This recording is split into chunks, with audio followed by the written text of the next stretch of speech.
All right. Good evening. I'm Dom Limley. I spent my undergrad focused on maritime history. For grad school, I took that further with smuggling, the Atlantic world, and finally my Columbus project, which is the focus of this presentation. I want to detail here how the project went through several stages to go from a research paper to my first professional presentation. My goal is that hopefully the course that I charted will give you ideas to move your own research forward. The most critical part of giving any presentation is choosing something that you legitimately have a passion to discuss. I chose the sea because the topic is full of adventure and stories that I crave to learn about. And this is something that I knew would keep me enthralled and motivated to push my research forward. I continued to pursue my passion for maritime topics and eventually discovered an opening in the early Spanish Caribbean's historiography just after Christopher Columbus's death.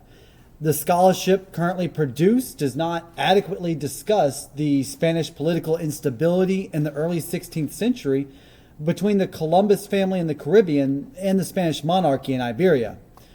Seeing an underdocumented period of time, I tackled it with enthusiasm and began looking through any information I could find, even remotely covering the time period.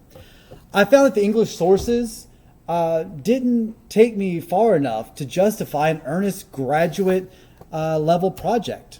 So I pushed further, finding and translating online Spanish documents and digitizing physical book pages to translate primary source collections. All the work that went into this project required me to have a passion for the subject. With that, you can build something worthwhile. So start everything with a document that is backed up online, where you can store every citation and give each a single sentence about each item that you find and each picture that you find. This image of Christopher and Diego Columbus was one that I found early on. And because I forgot to document it, it took a week of combing through all the other information to try to find it again. By keeping track of everything you touch, you create a paper trail that you can circle back to if you later need to reuse a source. Combine all these notes into an annotated bibliography. You will be asked for that at some point. And when you begin to compose your papers and your projects for your topic, having those citations already correctly written will save you so many late nights. As your collection of sources grows, so will your knowledge of the historiography. Being able to explain these changes in research over time has been a window into many conversations after my presentations both here on campus and in the world.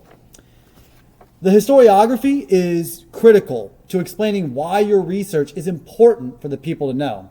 I was asked numerous times, why does this matter? And I was able to explain that the lack of knowledge specifically on my project and my justifications on why the research was needed in a broader scope of the time period. To adequately present your project, you need to have a well-rounded view of the project. This is my whimsical concept map for every major topic and how it influenced my paper. I'm the kind of person I need to see my ideas and I need to be able to move them and manipulate them as though I'm pulling together threads in a tapestry. Having a solid understanding of the nuances of your project helps with accompanying papers, article submissions, and conversations that will go beyond a direct statement of information. You also need to be the ability to provide a competent analysis of the dead ends and unreliable information that you do not include. What's your bar for good information? So practice. Practice your presentation. Time it. Fit in a thesis, big themes, interesting discoveries, and some narrative storytelling if possible. So I discovered while doing my research that the first governor sent by King Ferdinand and Queen Isabella to Santo Domingo was actually the nephew of Queen Isabella's childhood best friend, Beatrice Bobadilla. Though I do not have records of their thoughts on Francisco Bobadilla, the connection is possibly why a man so monumentally incapable of the job was selected. These types of small moments are the ones that drag you into your project. Remember that much like our public historians, we do traditional research and want to publish a product that people enjoy. Our audiences should get the feeling of being part of history that draws them into the narrative. That level of engagement, it takes some practice. Go to the Student Scholarly Symposium. It was great practice. I got the experience needed with my project to take it outside of the campus. And until you get feedback from a person who can walk away at any time, you don't know where you're actually at. Get an audience and make them want to know more. Yeah. The final part of this process is to present what you've learned. For those who don't know the joke, I was having a panic attack. It was great.